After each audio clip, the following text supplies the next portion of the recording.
Okay, so this question is asking us to find the x and y intercepts, and then it wants us to use those to graph the line. Whenever you're going to graph an x or a y intercept, first of all, an x-intercept is where you cross the x-axis. So where you cross the x-axis, your y value is 0, and you have an x value that's a number. So basically, to find the x and y intercept, you will plug 0 in for x and then plug 0 in for y, because if you have a y-intercept, your x value is 0 and it just crosses the y-axis. Now, completely understanding that's great, but mainly if it asks you x and y intercepts, just know you plug in 0 for x and 0 for y. Okay, so now 3 times 0 plus 2y equals negative 8. So 3 times 0 is 0, that's 2y equals negative 8. Divide both sides by 2, you get y equals negative 4.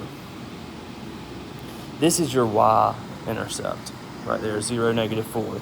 So now 3x plus 2 times, this is me plugging 0 in for y to get my x-intercept. So the y went away, and I'm just having 3x equals negative 8. And you divide both sides by 3 and get x equals negative 8/3. So this is your y-intercept, this is your x-intercept. When you go to graph it, the x-intercept makes it a little bit odd with it being a fraction. So I'm scratching this out because that was just an example earlier. The point 0, negative 4, that's your y-intercept. That's right here, okay? But the point negative 8 over 3, 0. 8 over 3 is the decimal. Let's see.